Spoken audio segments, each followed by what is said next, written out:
Everybody. So this used to be my perfect video making time when she was resting, but she doesn't always take her bottles like this anymore because she's growing up. But I just want to make a quick video. I want to get right to the point. In Revelation 13, it talks about a beast coming out of the earth, and it forced all people, rich and poor, free and slave, to take a mark on their right hands or their foreheads. And this verse has actually always perplexed me because I've always wondered, like, how could you actually force people to take something onto their bodies that's like a permanent mark? Like, that doesn't make any sense to me. And while it used to surprise me, it no longer surprises me based on the current context of the world. And I guess what I just want to say is that, I don't know how close we are to when Jesus is coming again.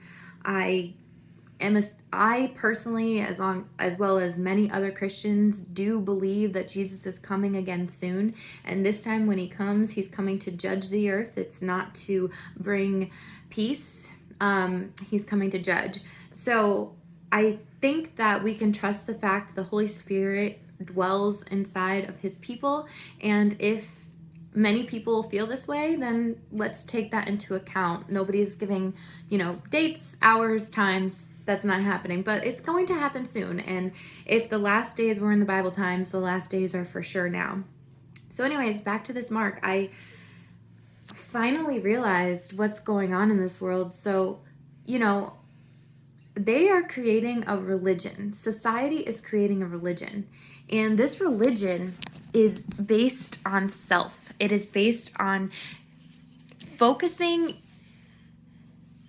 you on men or government or leaders or billionaires or people in status and power, and telling you that they are your gods.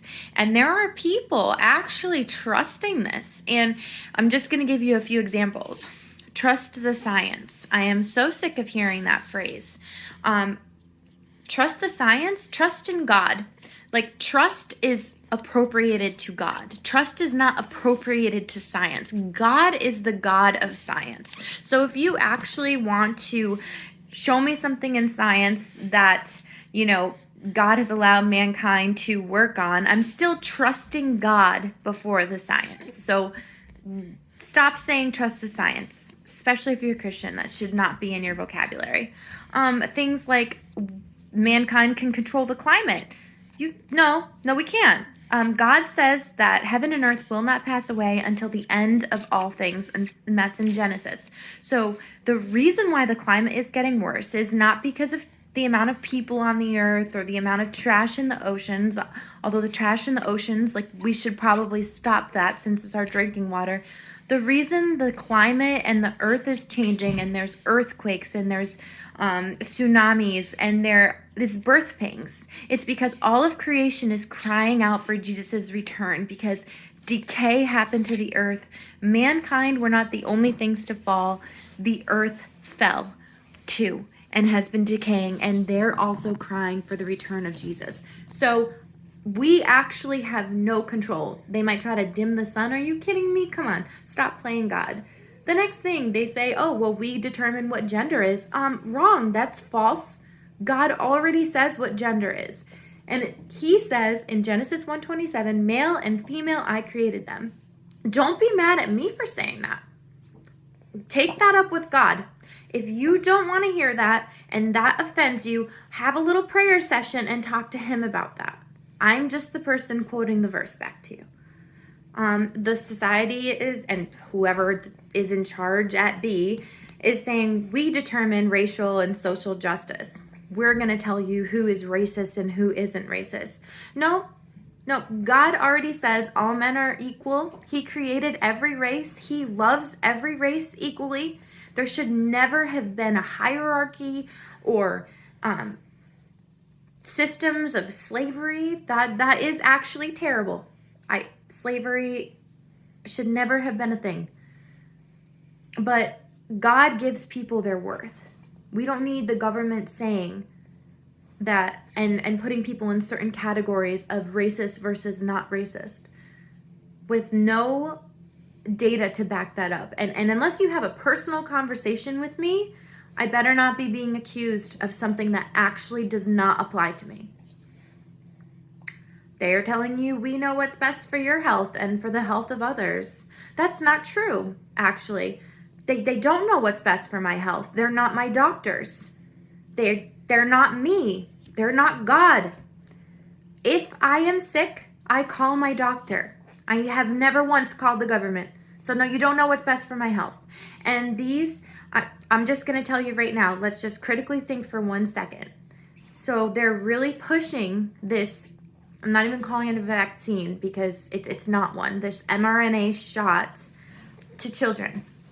Oh, let's get the children. They can't come back to summer camp. They can't come back to school. No religious exemptions. Excuse me? So let's say the parents are high risk and the grandparents are high risk and they are all vaccinated. So then why do you care if the children are vaccinated when 98% of the time they're asymptomatic? Are you not actually protected by this shot? Because if you were actually protected by the shot, it shouldn't matter if kids with COVID or without COVID are around you, because this shot should be providing you with superior protection. Just think about that. Stop pushing this on our children. They don't need it. They're not the ones being hospitalized. They're saying, oh, well, everyone lost their jobs. We're going to give you money in your time of need. And then they're handing out money like it's candy in our bank accounts. So they're building a system of, we're going to control you and you're going to trust us. And I can see very easily how a system like that, a mark of the beast, a mark can be rolled out because you're already putting your allegiance, you're already worshiping a system that has turned from truth. There are only ever two choices. Just like Mount Carmel when Elijah was on that mountain and he said, you will either serve Baal or you will serve God. Those are your only two choices today, whoever's listening to this. You are either serving a false god, and that false god could include yourself, money, government. False god, you enter that.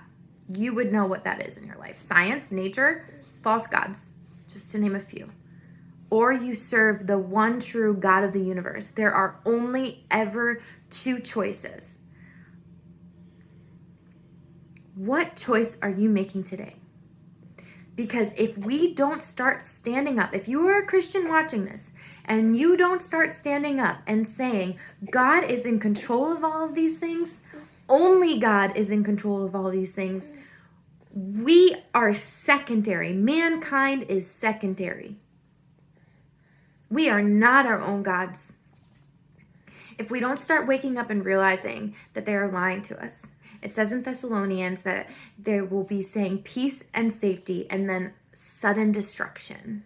They want you to think that they have everything under control, and yet nothing has ever been in their control ever.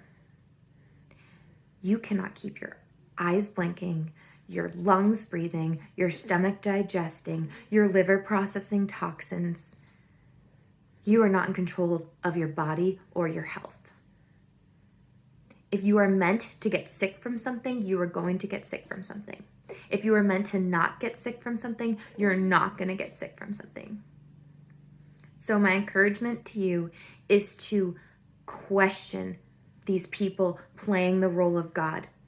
If you are a Christian, already have a God, and the government is not it. Science is not it.